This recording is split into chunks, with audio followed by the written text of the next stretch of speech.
하늘 큐티 말씀을 나누게 된 나호석입니다. 일주일에 한 번 정도 아마 제가 하늘 큐티 말씀을 나누게 될 것 같습니다. 우리는 계속 예레미야서를 보고 있습니다. 오늘 본문은 영상 하단의 설명란을 참고하시기 바랍니다. 예레미야서에서 우리는 어떤 하나님을 보게 됩니까? 속이 완전히 다 상해버린 하나님, 속이 썩어 문드러지는 그런 하나님을 보게 됩니다. 하나님의 심정을 가장 가까이에서 느끼는 예레미야도 오늘 본문 9절에서 내가 심장이 터질 것만 같다, 모든 뼈가 떨린다, 이렇게 말하고 있습니다. 이게 곧 하나님의 심정이겠죠. 하나님의 마음을 찢어놓는 일들이 예레미야서에서는 한가득 기록되어 있습니다. 그래서 우리가 예레미야서를 보면 거울을 보는 것 같습니다. 나의 이런 모습이 하나님의 심장을 찢어놓고 있구나 라는 것을 알게 되는 것이죠. 오늘 본문에는 또 무슨 일 때문에 하나님이 분노하실까? 거짓 예언자들 때문입니다. 그들의 마치 독극물 같은 거짓 예언 때문에 하나님이 분노하고 있습니다. 거짓 예언자들은 모든 일이 잘 될 것이다, 평안할 것이다, 나쁜 일은 일어나지 않을 것이다, 이렇게 예언했습니다. 이 예언이 마치 독약처럼 이스라엘 백성들을 오염시키고 다 죽게 만들고 있는 것이죠. 이 거짓 예언자들을 향해서 하나님은 18절에서 이렇게 말씀하십니다. 너희들이 나 주의 회의에 들어와 본 적이라도 있느냐, 이렇게 말씀하십니다. 여기에서 주의 회의, 즉 하나님의 회의라고 하는 이 상징 개념이 굉장히 독특합니다. 마치 정부의 내각회의, 국무회의를 연상케 하죠. 이 하나님의 회의에 들어와서 무슨 이야기가 나누어지고 있는지 한 번이라도 들어보고 그런 예언을 하느냐 하는 것입니다. 하나님의 회의에 들어와 봐야 하나님의 참뜻을 알 수 있는 것입니다.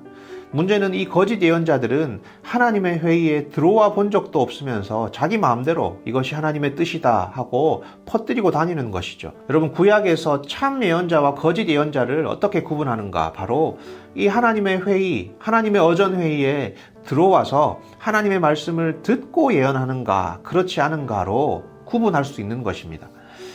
22절에서는 또 이렇게 말씀하십니다. 너희들이 만약 나의 회의, 하나님의 회의에 들어왔다면 올바른 하나님의 뜻을, 올바른 나의 뜻을 전할 수 있었을 것이다 라고 말씀을 하시는 것이죠. 예언자들이 평안을 선포하는 것이 물론 옳을 때가 있습니다. 이사야 선지자의 특정 시대가 그랬습니다. 그때는 평안을 선포하는 것이 하나님의 뜻이었습니다. 중요한 것은 지금 이 시점에, 예레미야서의 이 시점에 하나님의 회의에서는 평안이 아니라 회개 촉구와 임박한 심판이 선언되고 있다라는 것이죠. 예레미야는 그 하나님의 회의의 결정을 보고 들은 예언자였고, 그것을 보지 못하고 듣지 못한 예언자들은 거짓 예언을 하게 되는 것입니다. 그리고 그 거짓 예언은 마치 독약과 같다라고 말씀하고 있는 것입니다.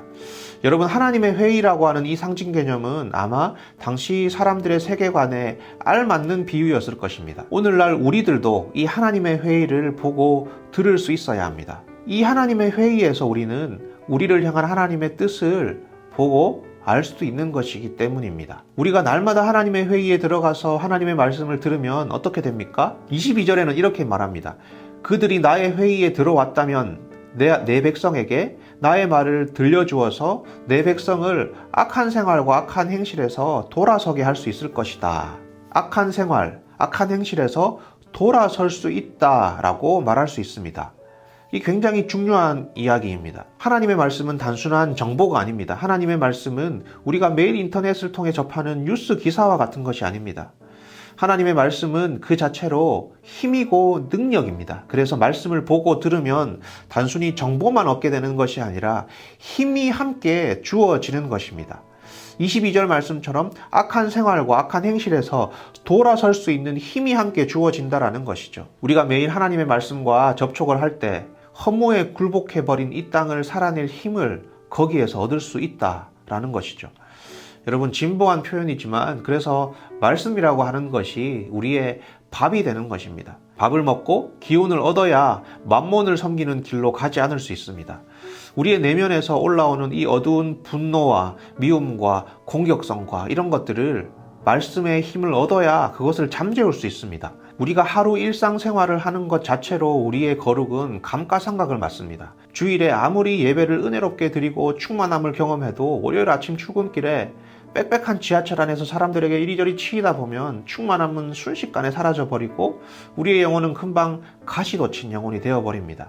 회사에서 까칠한 상사의 말투 앞에 우리의 거룩은 정말 연기처럼 사라져버립니다. 이것은 우리가 이상해서가 아니라 지극히 당연한 것입니다.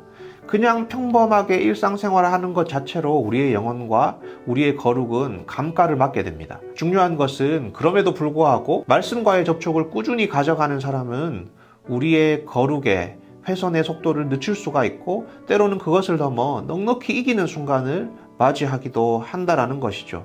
문제는 우리의 거룩이 계속 감가를 받고 있음에도 불구하고 또 우리 영혼이 계속 훼손되고 있음에도 불구하고 오랜 시간 그냥 방치해버리면 그 영혼은 점점 짐승스러운 영혼으로 변하게 됩니다. 왜냐하면 이 짐승스러운 세상에서 살아남기 위해서는 우리의 영혼이 짐승스러워져야 살아남을 수 있기 때문이죠. 그리고 그 영혼은 만몬과 쉽게 동맹 맺게 되고 이웃사랑이 아니라 적자생존의 방식으로 살게 되는 것입니다.